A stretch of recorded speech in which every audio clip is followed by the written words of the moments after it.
तो ये video on हो चुका है और मैं यहाँ पर आपसे बात करने आया हूँ पहले, क्योंकि मुझे कुछ डिस्कस करना है इसके अबाउट। जैसे कि हम लोग जानते हैं कि ये क्वेश्चन हम लोग बहुत कर चुके हैं, लेकिन कभी इसे हमने प्रैक्टिकल लाइफ में नहीं किया। इसीलिए मैं चाहता हूँ कि कम से कम मैं इसे प्रैक्टिकल लाइफ में करके देखूं, जिससे क्या फीलिंग होता है, क्या सेटिस्फैक्शन होता है और कितना मज़ा आता है इसको करने में। इसीलिए मैं चाहता हूं कि इस वीडियो को आपको भी दिखाऊं, जिससे आप मुझसे प्रेरित हों और इन्फ्लुएंस हों।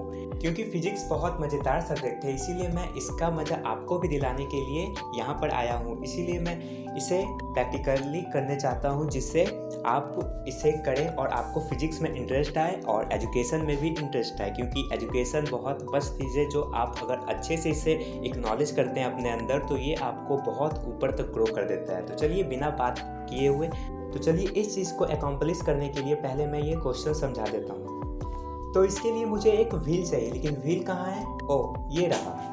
तो जैसा कि आप लोगों ने इस क्वेश्चन को पहले भी किया होगा, लेकिन मैं फिर से इसे समझा देता हूँ। इसमें करना क्या है, आपको ये एयर फिलर एरिया दिख रहा है ना, जिसे मैं पॉइंट ए बोल रहा हूँ, और इस व्हील का रेडियस 32 सेंटीमीटर है। लेकिन इसे और आगे एक्सप्लेन करने से पहले मैं इस पॉइंट ए की तरफ मार्क कर देता हूँ, ये आपको आगे पता चलेगा।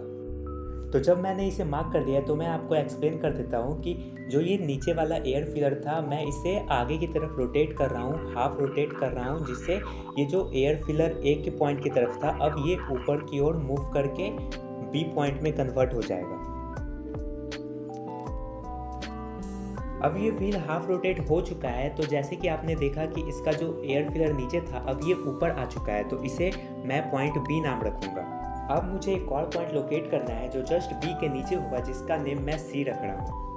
अब मैंने सारे पॉइंट्स लोकेट कर दिए, तो मैं इसका क्वेश्चन बता देता हूँ कि जो वो पहले पॉइंट ए था, जो जहाँ पर एयर फिलर था, अब ये पॉइंट बी पर आ गया है। तो ये हमें बताना है कि ए से बी तक इसका डिस्प्लेसमेंट कितना हुआ। अब इसे सॉल्व आप कीजिए, मैं भी इसे सॉल्व करूँगा, लेकिन इसके लिए मैं 10 सेकेंड देता हूँ। या तो आप वीडियो पॉज भी कर सकते हैं, उससे भी सॉल्व कर सकते हैं, और इसका आंसर आप कॉमेंट्स में ज़रूर लिखिएगा। टाइम से स्टार्ट नाउ।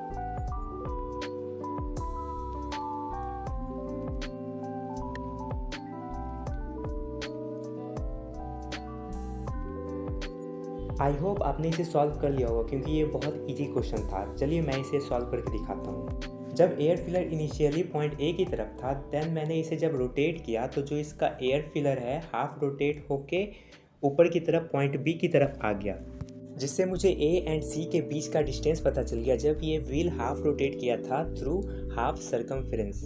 अब मुझे रिक्वायर्ड है बी एंड सी के बीच का डिस्टेंस, सो वो भी मुझे पता है थ्रू इसके डायमीटर। जब मुझे ये दोनों डिस्टेंस पता चल गया है, तो ये एक राइट एंगल ट्रायंगल बना रहा है, जिसका ये ए एंड बी के बीच का डिस्प्लेसमेंट हमें पता चल जाएगा थ्रू पाइथागोरस थ्योरम।